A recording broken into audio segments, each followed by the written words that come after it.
Forex difficulties, infrastructural reforms, and financial support are issues raised by airline operators at this year's African Aviation Summit holding in Abuja. Arise correspondent Georgina Ndukwe-Zianyika tells us more. This is the 7th edition of Aviation Africa Summit holding in Nigeria, and Nigeria is the first country in West Africa to host this summit that has brought together key stakeholders, key players in the aviation industry. The summit hopes to foster growth in the industry as well as ensure bilateral relations among investors and the airlines. Africa's population is estimated at about 18% of the total world population, but sadly, it ranks low in the total global air traffic. This is one of the reasons why key players in the global aviation industry are meeting at this summit in Nigeria's capital, Abuja. They say there is need for African countries to create the right regulatory environment free of high taxation, so as to reposition the continent's civil aviation industry. Summits such as this begin for us to share experiences, to see how do we interconnect African states so that we don't need to go out of Africa to come back. So that's the first thing that we do. The second thing is that infrastructure is something that is very critical. How do we leverage from each other such that we are able to share experiences? There are obviously challenges in every industry, and I think aviation is just like that.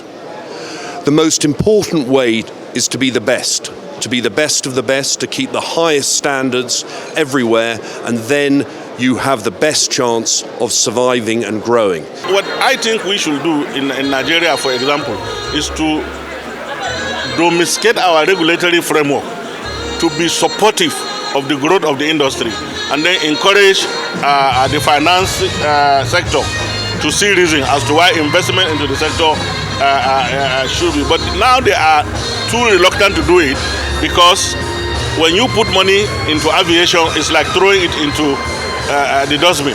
Operators in Nigeria lament the several challenges they face, including the non-availability of Forex for local airline operators to use for their business. Foreign airlines operating in Nigeria also lament the inability to repatriate Forex out of the West African country. When you work as an airline, the margin in our business is very small. So I support the federal government paying, finding a way, if it is there, to do as much as they can, even little by little, to pay the foreign airlines whatever they are owing them. But at the same time, that must not be done at the expense of the local operators. The local operators are also having money stranded in the Central Bank of Nigeria. You cannot treat the foreign airlines in isolation. We earn in Naira. We have to pay for everything in dollars. You pay for $1,000 today, tomorrow it's more expensive, tomorrow it's more expensive. Every day it's getting more and more and more expensive. Let's first stop it somewhere. Even if we're not bringing it down, let it stop somewhere, so at least we have certainty. And then when we need it, let it be there. Don't tell me to pay you millions of naira to get dollars, and my money stays with you for 1 week, you can't find the dollars to give me.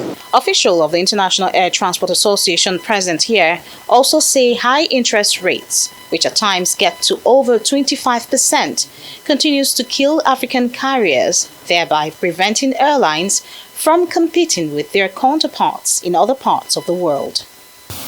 The continent needs to review its intent for aviation. And as Funky correctly said, you want to see GDP change? Just fix your aviation industry. It is hoped that this summit will go a long way in addressing these challenges. And as the Minister of Aviation and Aerospace Development puts it, the federal government plans to make Nigerian aviation industry a hub in Africa. Georgina Ndukwe-Zianyika, Arise News. Joining us now from Abuja is Olumide Ohunayo, General Secretary, Aviation Safety Roundtable Initiative.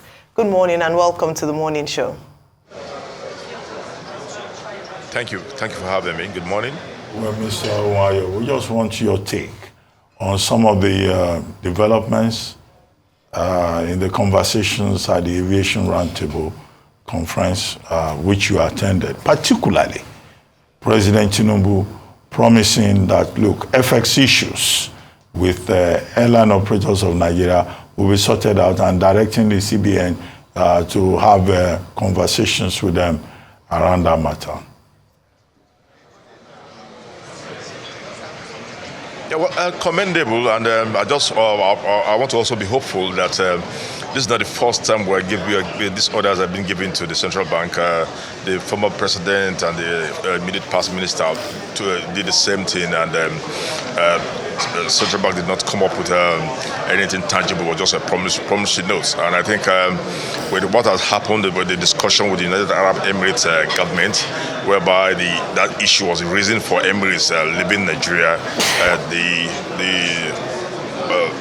federal government now and the other minister has put that on the border now, on the front border now, so that to get these funds out of the central bank for the foreign airlines. But most importantly, it's an obligation that we need to abide with, because when it's one of the key components of the bilateral services agreement that once these airlines have sold their tickets, paid all taxes and charges in Nigeria, the remainder must be remitted to their countries. And it's embarrassing that as of today we are the highest debtor.